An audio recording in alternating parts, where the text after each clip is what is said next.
Hello YouTube, welcome to another account review, and today we have an E5 Vulcan as a first Transcendence hero. Oh boy, this is an account which I look at and think, okay, you're free to play, you've made some smart decisions, you've made some not smart decisions, and oh, you built a Vulcan. Oh, but then the user says, not that bad. So today we're gonna see, is Vulcan first Transcendence hero not that bad? Copium? Or is he being honest? Is it cope? Or is it truth? Now, in fairness, he says he's not touched the void since building the Vulcan. To which I then say, how the crap do you know it's not that bad then? If you've not used him in the games where it matters if you're good, how can you say not that bad? Sounds like copium to me. Let's go take a look. We've got ourselves level 129, so he's not even... So he's hard stuck in campaign because he's not a high enough level. Oh, boys, that's hilarious. Now, if you're wondering why he's not a high enough level, but he's still free to play with the Transcendence hero, it's because he took a break from the game.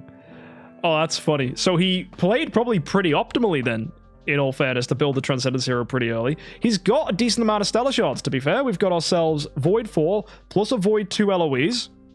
And then we've got a few more lying around. So it doesn't look terrible to me. You think he's definitely a cop, man?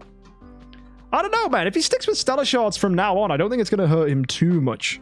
He doesn't look disastrous. But this is weird. Because we've got an E5 LOEs, an E5 ticks, and an E1 carry, which if you just had carry copies to finish her would be nice, but you don't.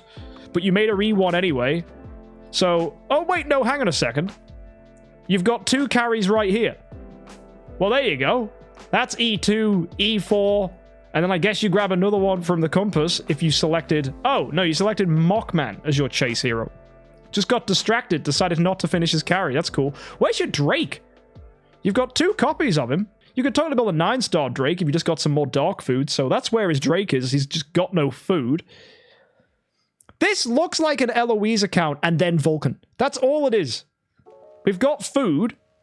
2 lots of food here. Bloodblade and Emily. You've got your 9-star Waldeck, which is great. You've got your 9-star Ignis, which is fantastic.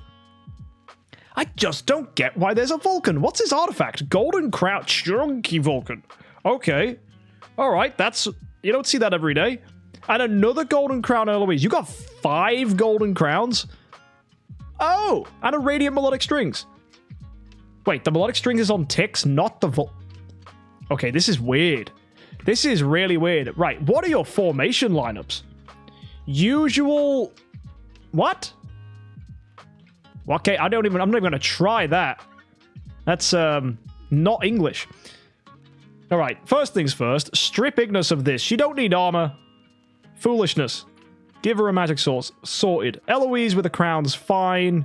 Extra crowny Vulcan crit attack. I kind of like it. Balance strike. What a Chad move. Wow. Chad move. Balance strike Vulcan. Okay. Yeah. All right. All right. Extra damage. Sure. I don't even know if that's going to be good. Then you got a Snow Heart on carry, which means, wait, you probably got that from a bond chest and you've never got a Demon Bell. No, you haven't. You need to finish your Melodic Strings before you get Demon Bell, in all fairness. And then you've got your Demon Bell ticks, and then Waldeck, strip him. Nothing. Don't need anything on him. Not even an artifact. Don't waste your time with that. Okay. Interesting. I want to try this. This is a fascinating team. Like, I can't really roast him. He's got enough food here for an E5, absolutely. We just got 10 stars, 9 stars sitting around doing whatever. It can't be a carry because we don't have enough copies. We could technically E5 her, though, if we wanted to make her as a tenant for the Eloise. But the Vulcan is a homeowner. So let's go see what nonsense is happening in the Cloud Island. Yeah, it's absolute nonsense. What? Bro! You've got 0 tenants for him. This Vulcan is going to be about as useful as a marzipan dildo. He's just going to fall apart at the moment you need him to stand firm. This is not going to happen. This is going to be a disaster. Bro, you need your Azrael, your Andrea, and all the other crap that you have to run for a Vulcan. Don't you need like a Rainier or something? His tenants are absolute doo-doo. Let's check. Yeah, you've got to have a normal Vulcan or a normal Mockman. So you got no dark food, no light food, so that's not happening. This tenant spot 2, no light food, so Andrea can't happen. You've got to choose between Azrael and Tussalago, so have fun with that, and then Arania. So the problem with Vulcan early is you just do not have the food to do this at all. So it's just cosmetics for the crown. Yeah, literally, it's just there to look pretty. It's there to make him look like he knows what he's doing. Oh, wow, what a crazy awaken. C- in attack, and then he's a fast boy with HP and holy damage. That is a terrible awaken. Everything is wrong. It's all wrong. Vulcans need to be slow and have really high attack and HP. Let's go set this into Vortex. We have Transcendence protection. Oh, this is disgusting. This will be a test. Triple carry Sherlock and a Garuda. The Russell is just there as a pity gift, but I think we might just lose here. Let's see what the Vulcan can do. Oh my word. You say he doesn't even need tenants? Yeah, cope. Remember early Transcendent Vulcan, not that bad. Not like he's got tenants entirely for Eloise, and if this Vulcan was a Fairy Queen Vessa, the team would be way better. Oh my word, the Vulcan's just been pure energy stolen. And he can't feed himself energy, because he doesn't have the sublimation. Ah! Oh no, you don't build a Vulcan without subs. Oh, his energy stolen again! Rip Bozo! Vulcan's great, guys, honest. So strong. Absolutely not getting hard stuck right now. Oh, Carrie steals his energy again. Yo, who's doing all the work here? I have no idea, guys. I think, is it this Eloise by any chance? Is Vulcan doing any heavy lifting at all? Wait, where's Carrie? Oh, she got stunned the moment she arrived. That's funny. Carrie, please just, no. Oh! Wow! Look at that! Amazing! What a great job! Why Ignis slot 1? It's there because it dies quicker, so you have the control immunity on the Eloise better. Ignis slot 1's fine. Oh boy. I don't know if this Vulcan is necessarily that good. Then again, that was an unfair fight, right? That was not a fair test. There were 3 carries stealing his energy. Not very nice. Are they both this... Hang on a second. Did you just... Oh my... What a low roll. It's the same wave, just shuffled around. Bro's been shafted by Valiant. Right, let's have a look at this one. Oh, there's 2 carries in that one. And there's 2 carries in this one. Oh, bro. Oh, what a disaster time. Oh, man. Oh, there's carries everywhere. Well, this one has the least number of carries. I think. Let's see what happens with this one. Oh, Vortex is fun. Yeah, it's like everything is just a variation of the 2020 meta of carries plus Garuda. Let's add some other heroes in here and then see what happens. Yo, Vulcan might get an active skill here. Oh my word, Vulcan might get an active skill. Come on, bro. Yes! Oh no, we got energy stolen by carries. Whoops. Oh dear. And then Drake shreds Eloise because she has less HP than Vulcan. Oh my word. Imagine Eloise not being the highest HP on your team. Oh dear. Oh, very dear. Now, you might think to yourself, if he's having fun with the Vulcan, isn't that all that matters? I would then ask you, is he really having fun? Because that didn't feel fun. But what I will say is this. Any early player, if you're watching, what you want to do is get as far as you can in the Void Vortex. You want to get as far as you can. Oh, he's done Tower of Dream. That's good. So I guess you could use Vulcan in there. There's not going to be tons of carries in there. There will be some and you'll hate them, but there's not going to be too many. And then I suppose you've also got Campaign to blast through when that shows up. You may do well, or you may start to struggle. The thing is, though, you want to get as far as you possibly can in Realms Gate as well. It's only Void Corruption 42, so really you haven't faced anything truly difficult apart from carries in Vortex. In an ideal world, you want to get as far as you can in Realms Gate, Void Vortex, and the Tower so that you can generate as many Celestial Island resources as you can, generate as much food and resources to improve the Cloud Island, to improve your Stellar Shard total.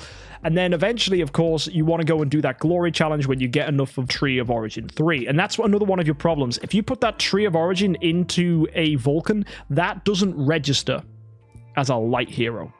That registers as a Transcendence hero, which means it doesn't come up on your Glory Challenge. You have to do it with heroes from non-Transcendent factions, and I think that might be a little bit of a stick for you, because you want to invest in this Vulcan, but this is why early on we tell you to invest in someone strong like an Eloise that isn't a Transcendence hero, even when you get to one Transcendence hero, because the Glory Challenge literally tells you to do that. If you go for the Vulcan, you'll then have to use 10 soul symbols to undo the Vulcan, just to then rebuild him again. Next, heroes. That is a good question. What should you do next? We've got ourselves E5 carry to build. That's a start. But you really, if you do want to make this Vulcan nice and strong, you've got to focus on his tenants. You really do. And I think as well, I think we've got to give him melodic strings. Because the one weakness about him right now is he's not getting an active skill at all, which results in just failure. So we need to give this guy a juicy, juicy melodic strings, which means we need to take it off of Tix, which means Tix then has to get a magic source. That's not the end of the world. And then Vulcan can have melodic strings.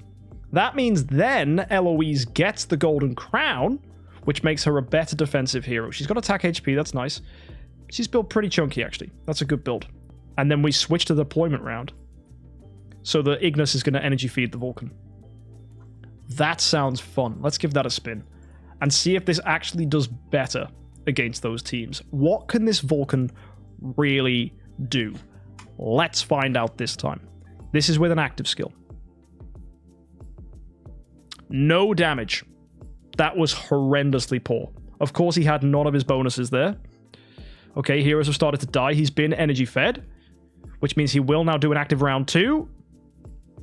He gets a kill. Yo! He did a thing just because we built him properly. Nice. There you go. Much better. And now if we can just have a Void 3 Eloise, we'd be great. Carrie's going to come to steal energy again. Oh, but she failed, which means Garuda might just kill us. Uh-oh, yeah, we're dead to Garuda. Oh, Eloise! What a Chad! As if it comes down to Eloise just clutching the win. Ah, nearly. Nearly. Although Vulcan didn't do that bad that time. Yo! See, there you go. All it takes is understanding. Late game Vulcan builds don't work in early game. You need to treat him as an Unga Bunga smack hero, using the same old Ignis energy feed strats that we use all the time, and unfortunately Carrie stole the energy, so your Vulcan's going to be in a sticky situation. If he can get energy now, though, but he's going to need a couple rounds, he's going to need to get hit, but not by Carrie. Oh, he might do. Yo! Vulcan's going to pop off! This is going to be huge!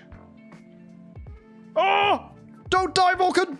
No! No! Drake killed him with the black hole. Oh, he's just too bad. Get this guy some tenants. How are we struggling in Valiant 4? Oh! Too much cope. Not enough progress. He does need HP. Yeah, and to get that, it's Treasure Train or Tenants. But you're a free-to-play player, so that Treasure Train is going to be a grind. Oh, at least we energy steal the Garuda this time. And he didn't get energy stolen himself. Not too bad, anyway. We need the Ignis to die, to be honest. Ignis hasn't died yet. Oh! Vulcan? Yes! He's supercharged on energy now. He might... Oh, no, Amun-Ra! The bubbles! Bang! Oh, big damage. Let's go. Come on. You can do it, team. Oh, Garuda every time. You're just too squishy and you can't kill her fast enough. This is why Eloise really helps when she's alongside the team in the house, right? Because then she can tank the hits. I mean, she can even tank the hits now, to be fair. Yo, she might just win. Tix! Tix with the damage! Yo! Bro. I mean, who's the real winner here? Is it Eloise or is it Vulcan? Yeah, Tix did a lot of the hard work. To be honest, he killed that Garuda. Oh, come on. Oh, what? Stop it. It's round 20. Come on. Please. No! Stop! Round 23. Now we're gonna lose. Go! Our carry, please kill. Come on. Yay. Ah. Right. Now look me in the eye and tell me Vulcan did all the hard work. Funny, good time was had. He could be better. I think that's the take home of this. What I would say is your dreams of a Vulcan are not entirely lost. He is fun early. He's just not necessarily great. But to really get the most out of a Vulcan, or any Transcendence hero for that matter, I would really strongly suggest you guys just get to Tree of Origin 3 first, do the Glory Challenge, and then you can have a Tree of Origin 5 hero anywhere. And at that point, you can then slap that on Vulcan, and then he'll have HP. Then he'll do damage. He'll be Tree of Origin 5, and that means you can then put Sublimation into him. And we can't do Sublimation right now, unfortunately. But Sublimation will be a huge difference. We'll get a lot more damage. It'll be really, really good. And you say, check the gallery? Yep, the only Transcendence hero we ever built was Vulcan, straight up first time. Right, so he's not really got rid of anything too much, right? He's just built the ticks, built the LOEs. He hasn't really wasted anything. At one point, he had a Homes. I assume he fed the Homes young. Maybe he regressed it. We had a wall deck at one point. I guess that got fed, right? You just stuck with the 9-star. So we've had some heroes in here. But yeah, you really can't do much with a Vulcan until you get his Sublimation. Once you get the final passive Sublimation and the stuff that allows him to like feed himself with energy, then he's going to pop off. Because the 2 last passives on Vulcan, not even his active skill, it's the 2 last passives make him ridiculous. Energy feed and ignoring the defenses of opponents is wildly good. But you need him to live to get himself the Weakness Disclosure. Weakness Disclosure is where all the power comes, but having some energy feed here helps you pop off. And also these magic caps, of course, are going to give you all the additional damage too. So he's a squishy boy. He's not even a million attack. He's really low. But I think you're just trying to squeeze him out a little too soon. That said, it's not impossible to make progress with a Transcendence hero. As I said, you do need to go and get your Glory Challenge stuff done first. So my advice would totally be to focus on LOEs. Make her a homeowner, use the ticks, use the carry, do the proper stuff for now, just to get as fast as you can. And why Emily? She's just food. Also, she's got a death passive, so you could just chuck her in a team if you wanted. Really good death passive, by the way. Reduces enemies' armor and buffs your team's attack by 29%. Really solid hero. But you need her to drop below 50%, so it's hard to trigger. But it's a good ability. Anyway, hopefully you can get through, like, with the LOEs. That you've got sick artifacts. You've got the crowns, you've got the melodic strings, so you should be fine. And was Drake a build and regress? Oh yeah, did he have a Drake? No, he's never built Drake. Oh, and a 6-star Drake? Maybe it got fed, maybe it was regressed. Yeah, don't know, not sure. Maybe it was a 9-star Drake that he realized was a mistake, and then was like, I should have put that into carry first to build carry up. Also, he gets another Drake copy anyway from the Glory Challenge as soon as he E3s carry. So he's got another Drake copy incoming. Oh, he's already got it. Oh, of course, because you had to build E3... an E3 light hero to build Vulcan. Oh boy. Fantastic. And 9-star Drake ain't a mistake. It's a mistake to build him first, because you get 2 6-star Darks in return for building a 10-star carry. So then you use the 2 6-star Darks to build a 9-star Drake. So that's what you do. Anyway, folks, that's a Vulcan in the early game. Interesting time. There are things to do to tighten things up, and if you're having a blast, that's absolutely fine. That's good. You can struggle with the Vulcan. I think that's also totally cool. Like, I do that, right? I play games suboptimally to have fun. Like Elden Ring, for example. I'm trying to do a bow-only run. It's horrible. It's torture, but it's great. It's great. Could I play better? Of course I could. So, do you care about your progress too much? Well, you're a free-to-play player. You're just having fun. So, I would love to see you get some tenants for that Vulcan. And I would be mindful that LOEs is really going to help you. I think your strategy going forwards is to have LOEs as your backbone hero, but use Vulcan's burst to kill the wave early. So if Vulcan can kill the wave and then LOEs can clutch at the end, that's great. I would still aim towards a Void 4 homeowner LOEs though, because it's going to be hard to get Vulcan tenants. And if you really want it to be gnarly, maybe split the homes, but that's probably not good. Either way, There's weird things to try, and let me know how it goes. See you next time, folks. If you use a Vulcan, let me know in the comment section. Don't forget to subscribe. And of course, have a good week, and happy idling.